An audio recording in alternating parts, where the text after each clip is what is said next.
मीना शुक्ला और आप देख रहे हैं स्टार न्यूज प्लस। तो आइए चलते हैं आज की कुछ बड़ी खबरों के साथ। तब तक बने रहें स्टार न्यूज प्लस पर मेरे साथ लगातार। आयुष्मान हार्ट केयर में हुई लापरवाही को लेकर 8वें दिन भी रहा धरना लगातार जारी। बीकानेर में लगभग 8 दिनों से आयुष्मान हार्ट केयर अस्पताल में लापरवाही का आरोप लगाते हुए धरने को जारी रखा हुआ है। युवा नेता रामनिवास का कहना है कि यह अस्पताल पूरी तरह से मौत का कुआं बन चुका है। यहाँ पर छोटी सी छोटी बीमारी को भी यहाँ के स्टाफ द्वारा मरीज को डराते हुए बड़ा क्रिएट करते हुए लाखों की ठगी की जा रही है और बीएल स्वामी की लापरवाही और लालच की वजह से बहुत से लोगों की मौत हुई है। उनके परिवार के साथ में बैठकर मैं धरना दे रहा हूं। यह धरना तब तक नहीं उठेगा जब तक इस अस्पताल की मान्यता रद्द नहीं हो जाती और डॉक्टर बीएल स्वामी की डॉक्टर डिग्री को छीन नहीं लिया जाता। स्टार न्यूज प्लस में जब पूछा कि डॉक्टर बल स्वामी ने भी आप पर पैसों के लिए धरना देने का आरोप लगाया है और कहा है फर्जी लोगों को साथ में बिठाकर रखा है, इस पर रामनिवास का कहना है डॉक्टर बीएल स्वामी की चोरी पूरी तरह से पकड़ी गई है, फर्जीवाड़ा पूरी तरह से पकड़ा गया, अब इनके पास कोई भी चारा नहीं रहा। तब यह झूठा आरोप लगाकर इस आंदोलन को कमजोर करना चाहते हैं। स्टार न्यूज प्लस के लिए राजस्थान के बीकानेर से स्टेट कोऑर्डिनेटर सतीश पुरोहित के साथ आशिक अली व अल्लाह दत्ता खान की रिपोर्ट।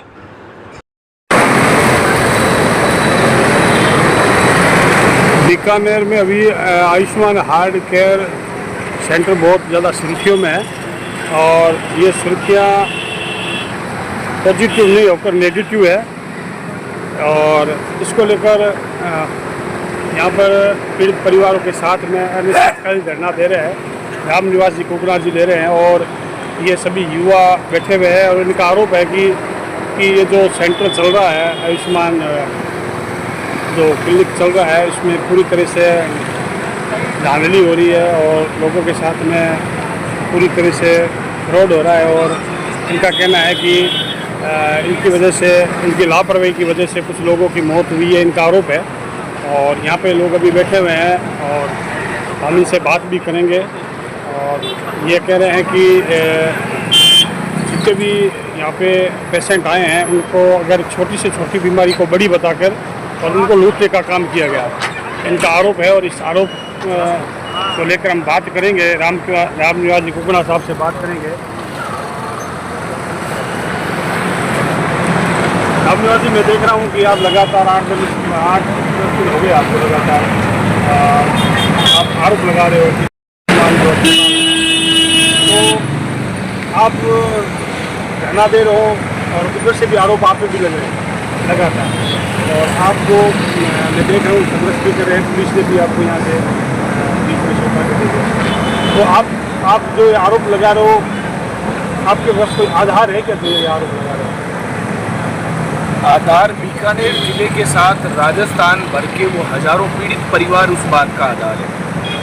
दूसरा, आप जो डॉक्टर बीएल स्वामी जो नरभक्षी है उसकी बात कर रहे हैं, उनके झूठ प्रतिदिन खुलते जा रहे हैं। उन्होंने जब पैसे के झूठे आरोप लगाए, जिले भर के लाखों लोगों ने उस बात का जवाब दिया, वो चुप हो गए।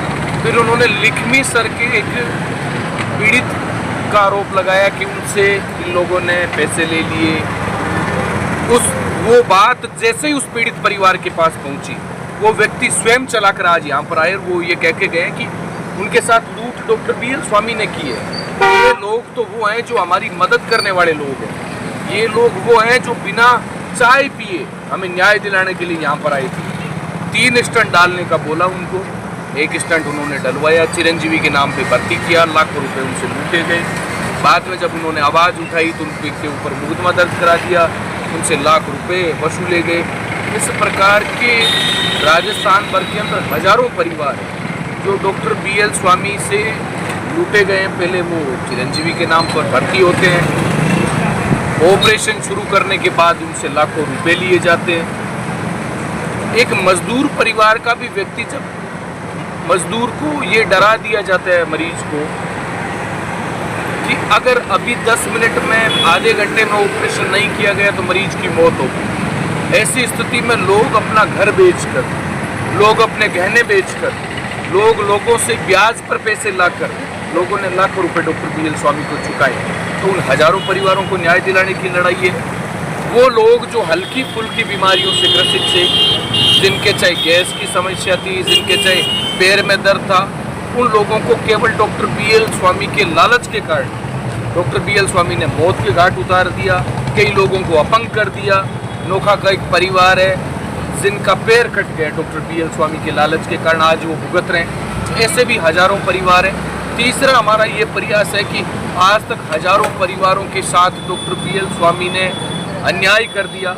आने वाले समय के अंदर कम से कम इन घटनाओं की पुनरावृत्ति नहीं हो, इसलिए महत्वपूर्ण हो जाता है कि डॉक्टर BL स्वामी जैसे व्यक्ति की डिग्री को हम रद्द करवाएं, उसको प्रतिबंधित करवाएं आजीवन, इसके खिलाफ मुकदमा दर्ज करके इस आदमी को गिरफ्तार करवाएं और आयुष्मान अस्पताल, जो अस्पताल तो नहीं है, मौत का कुआं है, इसके ऊपर ढक्कन लगाते हुए इसको आजीवन बंद करें।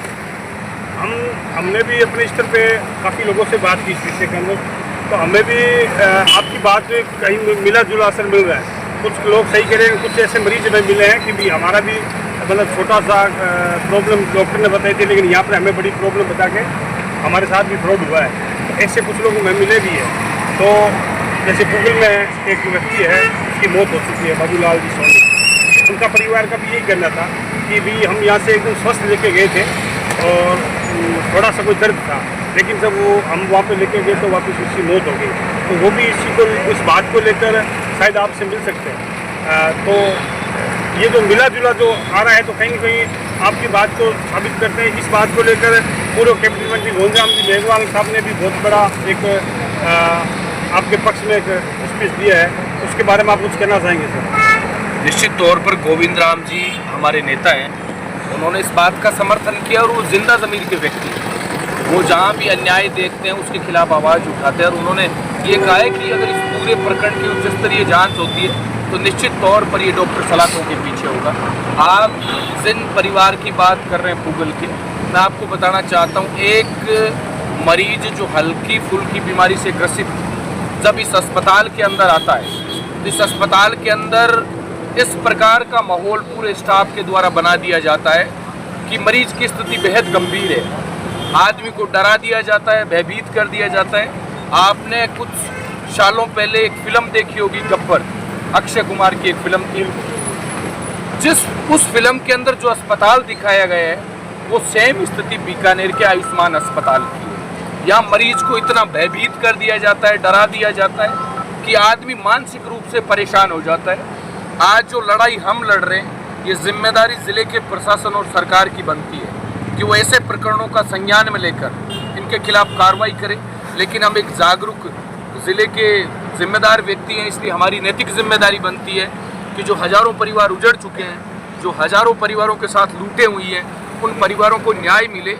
साथ ही आने वाले समय के अंदर और किसी परिवार को इन चीज़ों का सामना नहीं करना पड़े, इसलिए हम ये लड़ाई लड़ने का काम। आपको कहीं ना कहीं ये नहीं लगता कि आप एक विशेष पार्टी से जुड़े हुए हैं तो लोग उसको राजनीतिक मोड़ देना चाहते हैं? आप देखेंगे जब से ये लड़ाई शुरू हुई, हमने एक गैर राजनीतिक संगठन आयुष्मान हार्ट अस्पताल पीड़ित संघर्ष समिति, एक गैर राजनीतिक संगठन है, इसका निर्माण इसीलिए किया कि इसमें हर विचारधारा का व्यक्ति, चाहे जितने भी सामाजिक संगठन हैं, चाहे राजनीतिक संगठन हैं, सबके लोग इस आंदोलन के अंदर आ रहे हैं, मदद कर रहे हैं, सहयोग कर रहे हैं। और जिस दिन हम हज़ारों की संख्या में बीकानेर की जिला कचहरी को घेरेंगे, उस दिन जो प्रशासन आज आंखें बंद करके बैठा है, उनकी आंखें खुल जाएगी कि हज़ारों लोग सड़कों पर होंगे।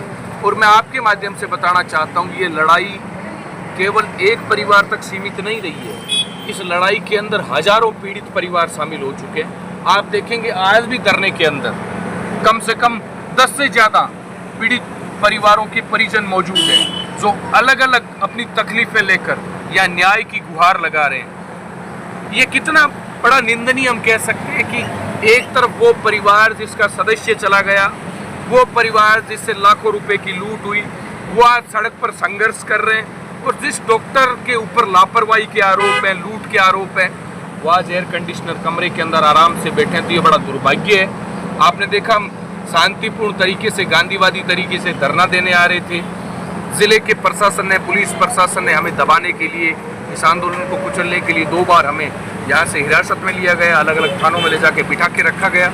लेकिन हम दबे नहीं। हमने कहा एक लोकतांत्रिक देश में रहते हैं, हमारा अधिकार है गांधीवादी तरीके से, शांतिपूर्ण तरीके से धरना देना, और उस लड़ाई को हम लड़ रहे हैं। तो रामनिवास जी कोकना साहब आज कह रहे हैं कि ये संघर्ष जारी रहेगा जब तक जो जिन परिवारों के साथ अन्याय हुआ है, जिन परिवारों की बेवजह से लापरवाही की वजह से उनकी मौत हुई है, डॉक्टरों की लापरवाही की वजह से। और इनका कहना है जब तक उनका लाइसेंस रद्द नहीं कर दिया जाता, उनकी डिग्री को वापस नहीं ले लिया जाता, तब तक ये धरना जारी रहेगा। और इन्होंने कहा है कि ये कोई राजनीतिक लड़ाई नहीं है, ये लड़ाई एक जो पीड़ित परिवार है उनकी लड़ाई लड़ रहे हैं और ये लड़ाई तब तक जारी रहेगी जब तक इनको न्याय नहीं मिल जाता। स्टार न्यूज़ प्लस से सतीश पुरोहित।